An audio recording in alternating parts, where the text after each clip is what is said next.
అలాగే అంబటి రాంబాబు గారు గుంటూరు జిల్లా ఇప్పటి పల్నాడు జిల్లా సత్తెనపల్లి నియోజకవర్గం నుండి ప్రాతినిధ్యం వహిస్తున్నారు. రాష్ట్ర జలవనరుల శాఖ మంత్రులు వారు గట్టి పోటీ ఎదుర్కొనబోతా ఉన్నారు. అలాగే శ్రీమతి విడుదల రజని గతంలో చిలకలూరుపేట నియోజకవర్గం నుండి ప్రాతినిధ్యం వహించారు. ప్రస్తుతం గుంటూరు పశ్చిమ నియోజకవర్గం నుండి పోటీ చేస్తున్నారు. వారు గట్టి పోటీ ఎదుర్కొంటున్నారు. స్వల్ప తేడాతో ఓటమి చవిచూసే అవకాశం ఉంది. శ్రీ మేరుగ నాగార్జున గారు గతంలో గుంటూరు జిల్లా వేమూరు నియోజకవర్గం నుండి ప్రాతినిధ్యం వహించారు. ప్రస్తుతం ప్రకాశం జిల్లా సంతనూతలపాడు నుండి పోటీ చేస్తున్నారు. వారు గట్టి పోటీ ఎదుర్కొంటున్నారు.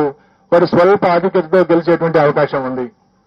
అలాగే ఆదిమూలపు సురేష్ గారు గతంలో విద్యాశాఖ మంత్రిగా పట్టణాభివృద్ధి శాఖ మంత్రిగా పనిచేస్తున్నారు. వారు ప్రస్తుతం కొండేపి అనేటువంటి నియోజకవర్గం నుండి పోటీ చేస్తున్నారు. వారు స్వల్ప ఓట్ల తేడాతో ఓటమి చవిచూసే అవకాశం ఉంది. అలాగే కాకాని గోవర్ధన్ రెడ్డి గారు ప్రస్తుత రాష్ట్ర వ్యవసాయ శాఖ మంత్రులు సర్వేపల్లి నుండి పోటీ చేస్తా ఉన్నారు. వారు గెలిచేటువంటి అవకాశం ఉన్నది. అలాగే బుగ్గన రాజేంద్రనాథ్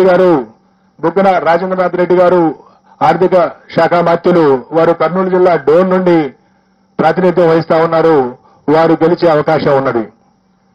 అలాగే కె అంజద్ బాషా గారు రాష్ట్ర ఉప ముఖ్యమంత్రి కడప అసెంబ్లీ నియోజకవర్గం నుండి పోటీ చేస్తా ఉన్నారు. వారు ఈ ఎన్నికల్లో స్వల్ప ఆధిక్యతతో గెలిచే అవకాశం ఉన్నది. శ్రీ పెద్దిరెడ్డి రామచంద్రారెడ్డి గారు సీనియర్ మంత్రివర్యులు పొంగనూరు అసెంబ్లీ స్థానం నుండి ప్రాతినిధ్యం వహిస్తా ఉన్నారు. వారు ఈ ఎన్నికల్లో భారీ మెజారిటీతో గెలిచేటువంటి అవకాశం ఉన్నది. అలాగే శ్రీమతి ఉషశ్రీ చరణ్ అనంతపురం జిల్లా పెనుగొండ నుండి పోటీ చేస్తా ఉన్నారు. వారు అతి స్వల్ప తేడాతో ఓటమి చవిచూసేటువంటి అవకాశం ఉన్నది. అలాగే గుమ్మనూరి జయరాం గారు వారు వైఎస్ఆర్ కాంగ్రెస్ పార్టీ వైఎస్ జగన్మోహన్ రెడ్డి గారి మంత్రివర్గంలో మంత్రిగా ఉంటూ సీట్ల సర్దుబాటులో వైఎస్ఆర్ కాంగ్రెస్ పార్టీ నుండి బయటికి వెళ్లి తెలుగుదేశం పార్టీలో చేరి అనంతపురం జిల్లా గుంతకల్లి నుండి పోటీ చేయడం జరిగింది. తెలుగుదేశం పార్టీ అభ్యర్థిగా వారు గుంతకల్లి నుండి ఓటమి చవి చూడనున్నారు. అలాగే శ్రీమతి ఆర్కే రోజా ప్రముఖ సినీ నటి అండ్ మంత్రివర్యురాలు వారు చిత్తూరు జిల్లా నగరి నియోజకవర్గం నుండి ఓటమి చవి చూడబోతా ఉన్నారు.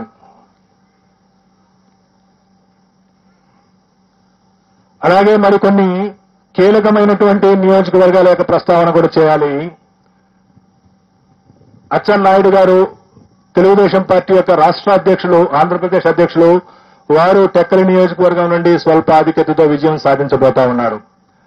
అలాగే వల్లభనేని వంశీ గత 2 సంవత్సరాలుగా కొన్ని వివాదాల కారణంగా ప్రముఖంగా వార్తల్లో ఎత్తిన వ్యక్తి గన్నవరం నుండి శాసనసభ్యుడిగా ప్రాతినిధ్యం వహిస్తా ఉన్నారు. ఈసారి కూడా వల్లభనేని వంశీ గన్నవరం నుండి గెలుపొందనున్నారు.